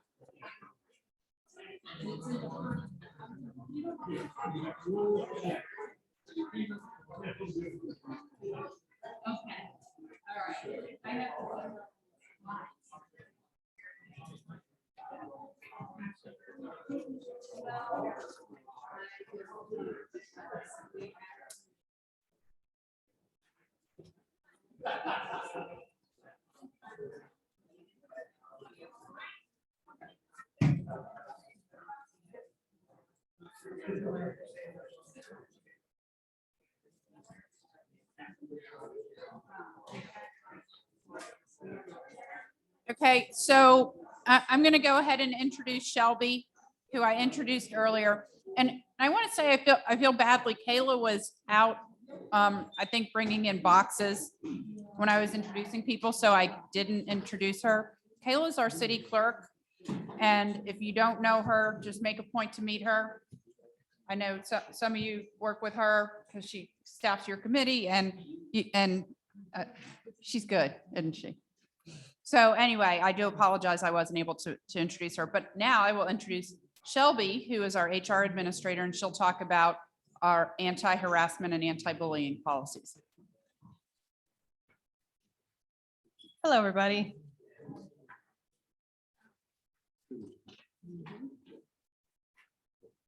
So we just have an agenda of what we're going to be going through over this training. Okay, so the first one is bullying and harassment prevention. So the city's employees and volunteers shall at all times treat others with patience, courtesy, dignity, and respect. So this isn't just for the employees, between employee, it's for employees and commission members, employees in the public, back and forth both ways equally. Council members and anybody else that they have business or service or professional relationship with. So that was why we wanted to make sure it was, brought to everybody's attention. So the city prohibits and will not tolerate bullying or harassing behavior towards applicants, employees, committee commission members by managers, supervisors, coworkers, contractors, other committee commission members, volunteers, or non-employees with whom the city has a business, service, or professional relationship. So I think I covered everybody, but we just want everybody to interact fairly and nicely with each other. So the next slide is the definition of bullying. So the city defines bullying as unwanted aggressive behavior by one or more individuals towards another individual or a group of individuals. So it doesn't have to be just one person. It can be an entire group of people or a committee or any large group or just an individual. Some examples would be threatening, humiliating, or intimidating behaviors, work interference, sabotage that prevents work from getting done, or verbal abuse. Some examples, it's not all of them, but persistent singling out of one person, shouting or raising one's voice at an individual in public, not allowing the person to speak or express him or herself, which would be ignoring, interrupting, public humiliation or reprimands, constant criticism on matters unrelated or minimally related to the person's job performance or job description. And I think it's important to note that there can always be one or two instances where somebody loses their temper and they might shout or get angry. And I think if it can be resolved, then it doesn't constitute bullying. But once if it's a continuous issue, every meeting, every day, it's interfering with the person's work, they're not able to function, that's when it becomes a problem. The next slide. The different types of bullying. So we have verbal bullying, which is a little bit of what I just said, slandering, ridiculing, bringing a person down, name calling, insulting, being the butt of jokes, abusive or offensive remarks. We have gesture bullying, which is anything that's nonverbal. That would be threatening or offensive. Physical bullying, pushing, shoving, kicking, and then exclusion. So it would be deliberately socially or physically excluding or disregarding a person. I have work-related activities, but it could be for any, keeping anybody out of a group that they should be a part of. The next one is the definition of harassment. So harassment is verbal, physical, and visual conduct that creates an intimidating, offensive, or hostile working environment. So some examples are submission to or acceptance of the conduct is made either an explicit or implicit condition of employment. So, you didn't get the job or the promotion or the position because of, some sort of harassing or, offensive conduct. And the harassment has the purpose or effect of interfering with an employee's work performance. So their job performance is declining, they're doing poorly on their reports, or, just their performance was really well, and then all of a sudden it's starting to downcline. That could be from harassing behavior. So one of the definitions in there was hostile work environment. So what is a hostile work environment? Ongoing, pervasive, or severe behavior that unreasonably interferes with an individual's work performance or creates an intimidating or hostile work environment. So I think we just covered that. Again, it's ongoing. It's not something that happened one time and can be resolved. It's just an ongoing every day. The person's becoming, not able to do their job. Under harassment is sexual harassment. So sexual harassment is behavior characterized by the making of unwelcome and inappropriate sexual remarks or physical advances in a workplace or other professional or social situation.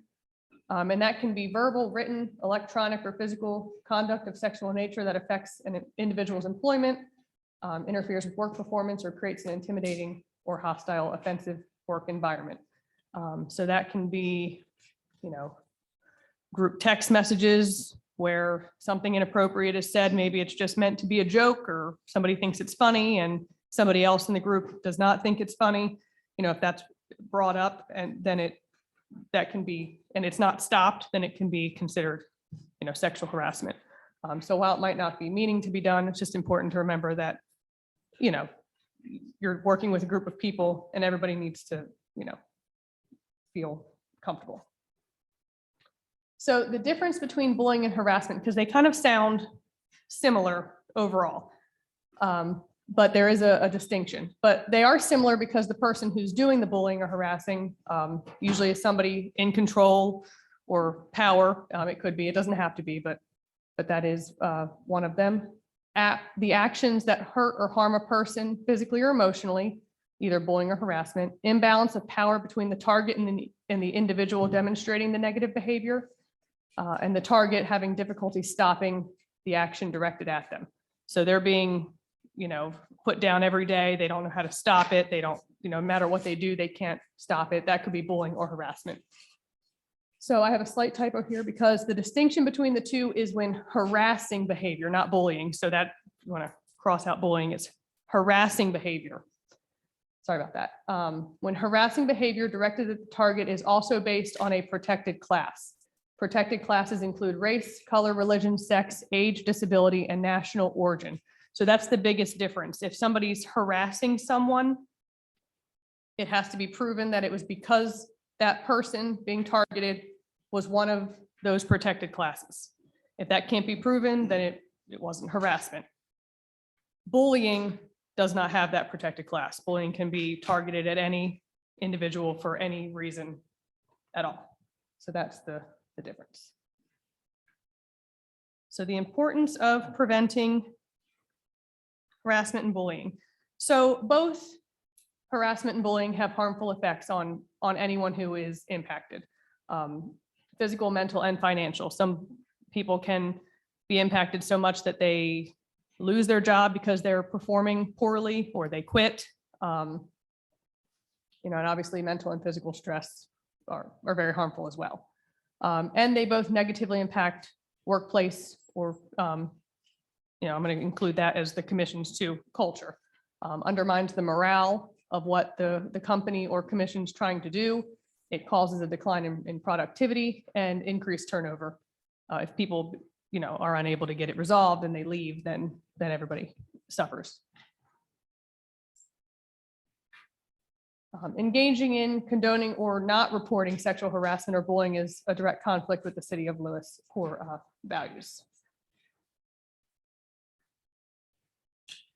So everybody has a copy in your binder of the City of Lewis anti-harassment and anti-bullying policies. And part of that policy is a form that anybody can fill out to report bullying or harassing behavior.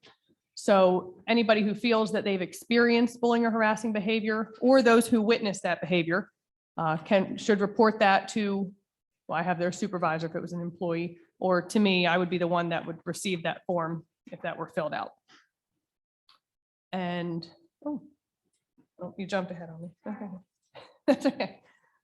So again, it's the harassment/bullying complaint form, and that would have everybody's, the person's account on what happened, and we would look at all of those and investigate thoroughly and promptly as outlined in both the City of Lewis anti-harassment and anti-bullying policy.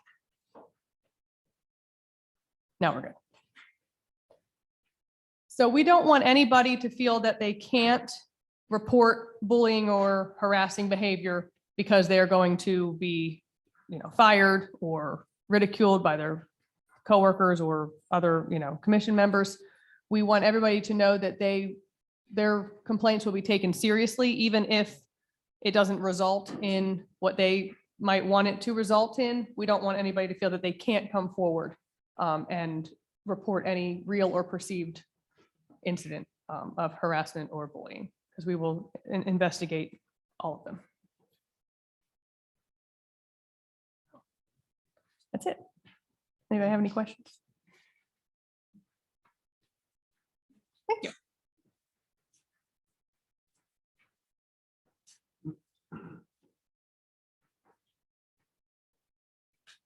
Okay, so as Shelby said, in your binder, you do have copies of the code of conduct, the FOIA policy, the city's FOIA policy, the FOIA law, and the anti-harassment and anti-bullying policy. So, and you also, I believe, have an acknowledgement that you have received these and understand that they apply. So we are asking that everybody turns them in to Kayla so that we have them on record. We do the same with our employees. So. And, the way I look at it, when you look at those two policies, the common theme, and we've talked about this in our office, is really respect. If we just make a point to treat everybody with respect and treat others as we would want to be treated, then we can pretty much steer clear of engaging in any of those behaviors. So, all right, now we'll go back to meeting preparation. So actually, we should have you out here pretty quickly.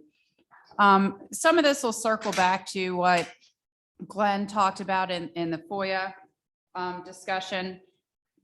Creation and posting of agendas. Agendas must be posted 7 days in advance. So you heard it from Glenn. Now you're hearing it from me. So typically the way it should work is that the staff and the staff person and the chair should work together on the agenda. You may have your own way on how you do it. For instance, the planning commission, they have the chair, the vice chair, staff, ex officio, the mayor, and Glenn have a call a little more than a week before and go through the pending business. I know typically with, say, mayor and city council, I prepare a draft agenda based on what I know is coming from other boards and commissions or is pending from the last meeting, circulated to mayor and city council. They then provide input to me. So if you're a chair and you don't have a methodology on working with your staff liaison to determine how the agenda's developed, certainly reach out and we can work on that. A lot of times what happens is the chair will send an agenda just in their own, typewritten in an email or whatever to staff, and the staff will put it into our meeting system. So just having a clear way on how the agenda comes together, I think just make sure that there's no communication challenges. And then we attach the materials in advance of the meeting. And as Glenn said, under the virtual meetings, we're required to have the materials available. Interestingly, prior to the passage of the virtual meeting exception for Foya, nothing in Foya requires that materials be available. But now if you have a virtual meeting, they have to be available. It's good government anyway. So we are continually trying to improve getting as much out in advance as we can. You know, sometimes we get materials late and they then come to you late. In terms of the roles of the participants, just so you can go to the next slide.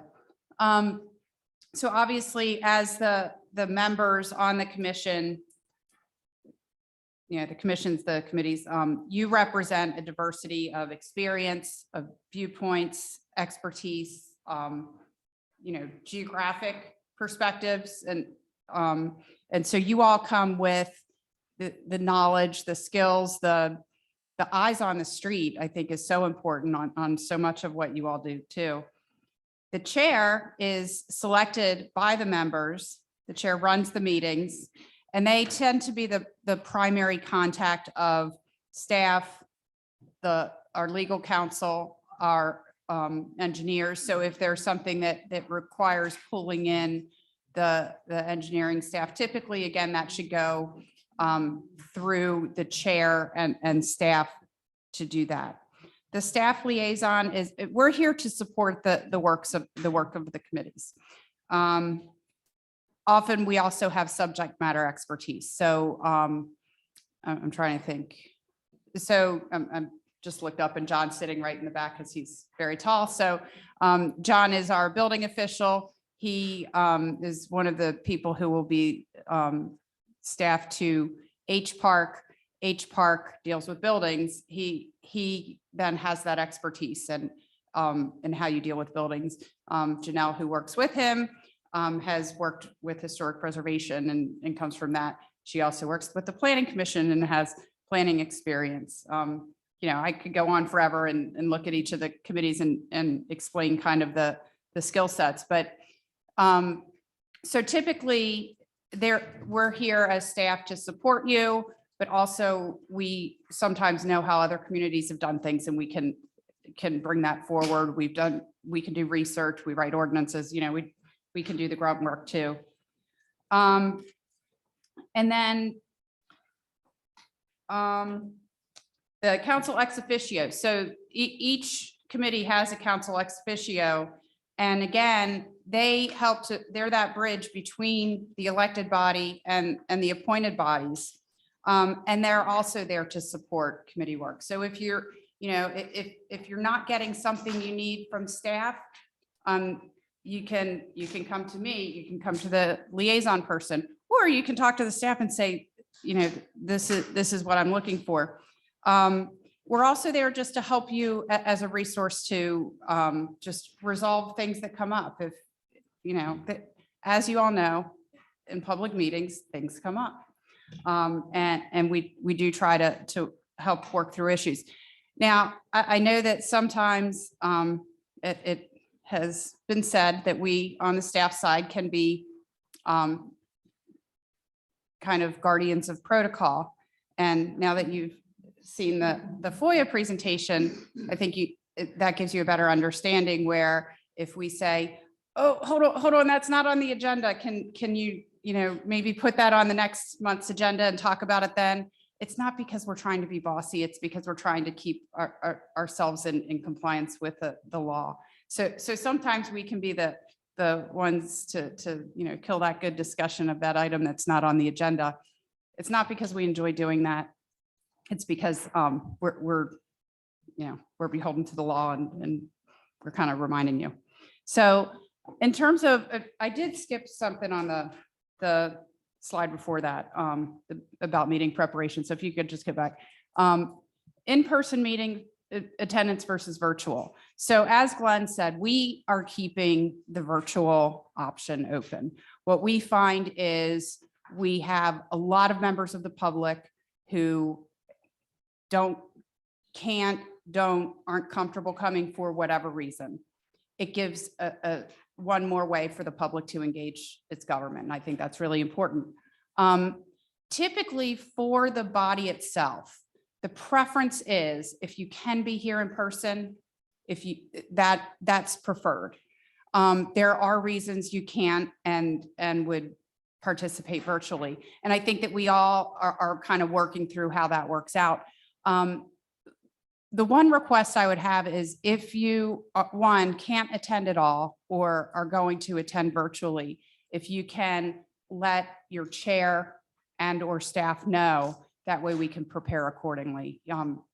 Sometimes if there's going to be a handout, we don't need 10, we need 6, things like that. But also, so as we're setting up the room, if, I'm just thinking because some of our commissions are pretty large, like Parks and Rec. So if we have people who tend to sit on the outer edges because that's where their nameplate ends up going, but we know that there's going to be 3 other people not there, we can kind of move the room set up so that they're closer in. So again, I think communication is key to making things go smoothly. And that tends to be my mantra. So you'll hear it again. So then you can go forward 2 slides. So communication, again, we're bound by Foya. Avoid serial meetings and email discussions. Again, at this point, just repeating stuff that Glenn has said without the legalese, just as suggestions. All correspondence is subject to Foya. Right now, the only bodies that have city email accounts are the Planning Commission and Mayor and Council. We have not established email accounts. There is, again, looking at the number of people, there's a not insignificant cost to having the city email accounts, and some people tend not to use them anyway. One thing that I know we've talked about before is that if you really are uncomfortable with the idea that your personal email account could be subject to Foya, you can create a special Gmail account. And I know some people have done that, like create a Gmail account for Judy Jeffers Parks and Rec or something, just so that it's, sorry, right in front of me. Just so that it's separate and that if something happens and you have to give up a whole bunch of documents, you don't have to give up access to your private email. Again, communication with legal counsel and consultants, and namely, when I say consultants, typically it's GMB because they're the main one that we work with, should go through the staff and or the chair.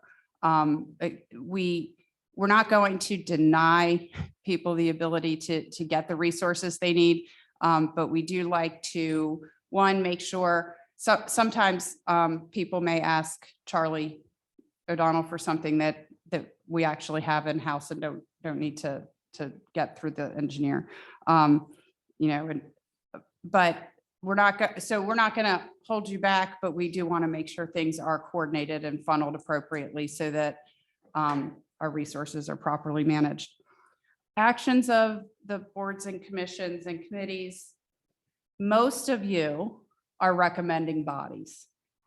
The 3 exceptions are HPARC, Board of Ethics, and Board of Adjustment.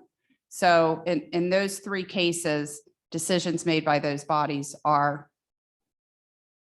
that's it. They don't go to council. They don't even get appealed to council. So for those of you who are recommending bodies, your recommendations go to mayor and city council. And staff should be working with you to implement the recommendations.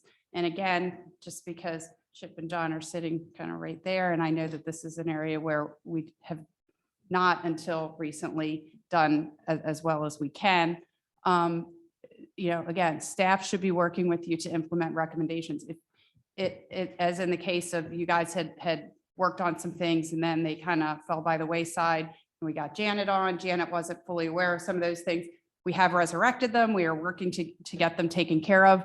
But if you don't, if your committee has really worked on something and you feel like it's fallen dormant once you've done your part, talk to staff, everybody's super busy. We're not intentionally not doing something.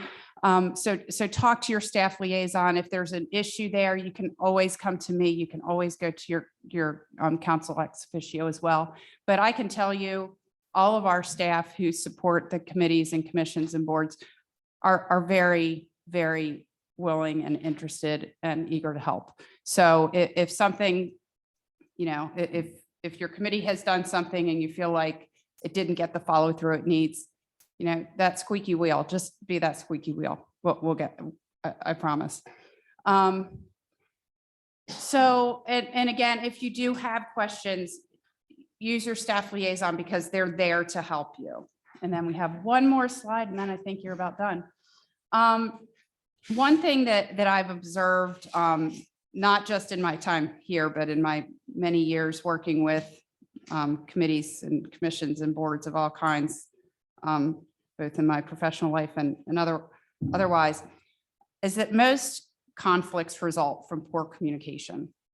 And it seems like a lot of times now, if there's a miscommunication or something that turns into a conflict, just the way our society is, people tend to assume the worst. And I think, what I would say is go with the assumption that improved communication can help. And if a conflict comes up among members of the commission or, between the commission and the public, communication. So really use that and use staff and council liaisons to help resolve issues. I mean, that's what we're here for. Again, we would not be able to do as a city nearly as much as we do without the work of all of the volunteers who dedicate so much time. And we don't want you to be frustrated, especially because you're volunteering your time. So use us. And if again, I feel like there are times where I've got 35 balls in the air. So if the ball that my eye is not on is the one that it needs to be on, and that's what you need me to do, call me and I will shift. But sometimes I need that reminder. Again, staff may remind you of protocols such as Foya, and it's mainly Foya. It's mainly Foya. We are always there at the meeting saying, oh, this wasn't on the agenda, or I don't know. We're not doing it to be a barrier. We're just there because we're rule followers. So, and again, my two big things: communication solves most things. What communication doesn't solve, respect does. So if we all, whether we're sitting on a commission together or we're staff working together, if we all treat each other with respect, I think we'll all be more successful.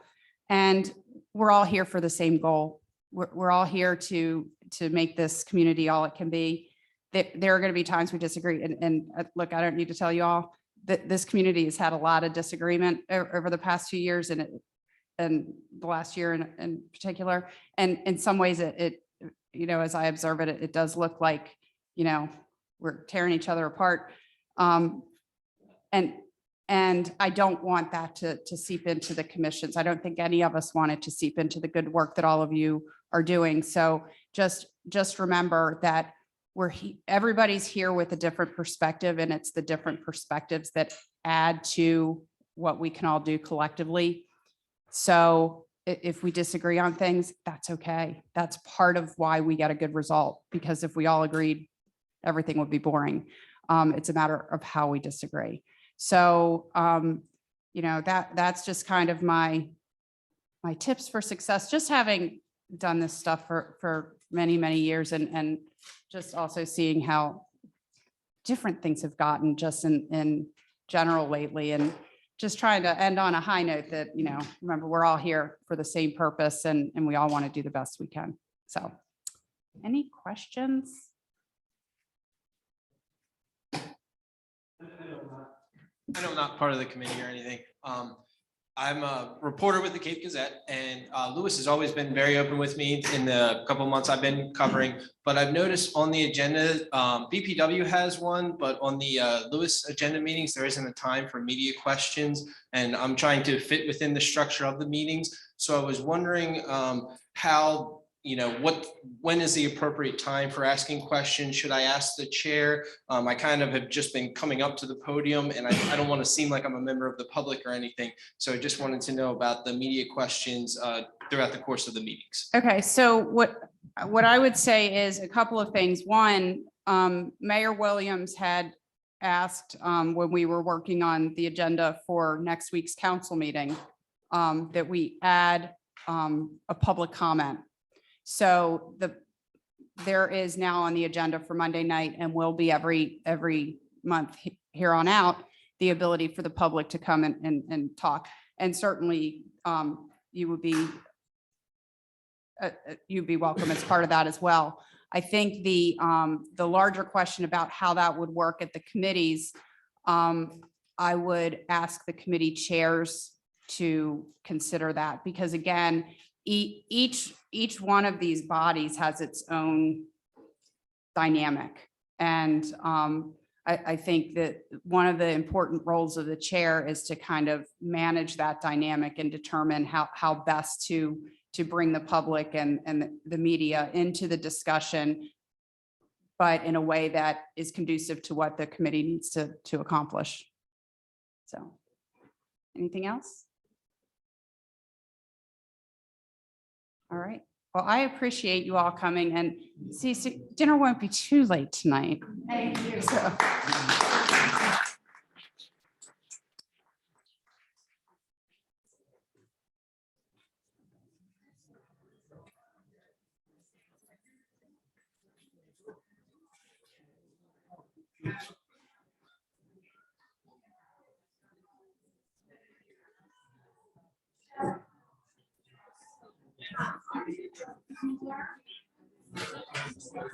Oh, okay.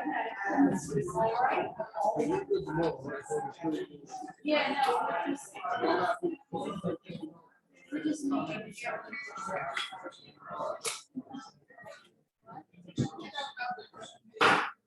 Nice to see you.